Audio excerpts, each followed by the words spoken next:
I'm going to show you how to make this delicious, easy and gluten-free ham and olive cake. Let's go.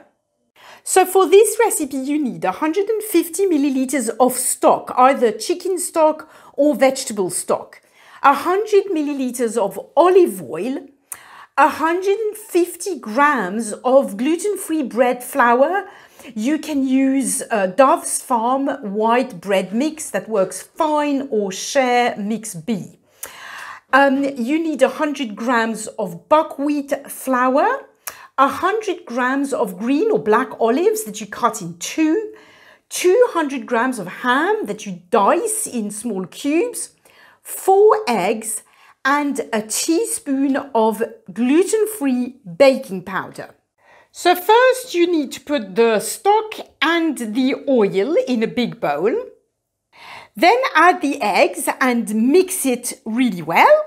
Then add the olives and the ham and give it another good mix. And then simply add the 2 flours, so the bread flour mix and the buckwheat flour. And finally the teaspoon of baking powder. And then, you guessed, give it all a good mix again. So once it's well mixed, simply put it in a cake tin that you've lined with non-stick baking paper. I use a 25 centimeter long cake tin. And then pop it in the oven at 200 degrees for 40 minutes until it's really cooked through. And there you go. This is what it looks like after 40 minutes of baking in the oven. For the moment, it's still very hot. You need to take it out of the cake tin, put it on a wooden board and let it cool down. Because if you try and cut it now, it's going to crumble. So let it cool down before you cut it. And there you go. This is what it looks like inside.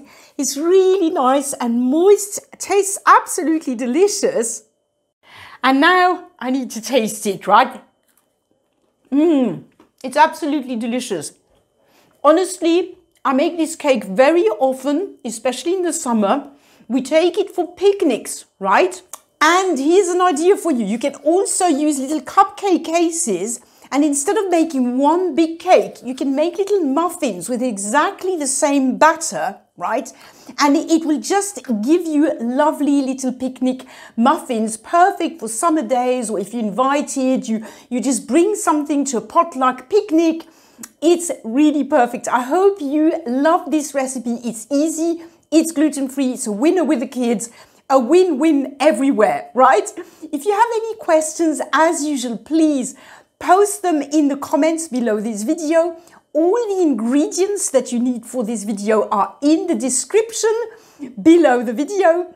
And if you have a special request for another easy and gluten-free recipe, please let me know. If you enjoyed this video, my guess is you'll enjoy this one next. Thank you so much for watching. Bye for now.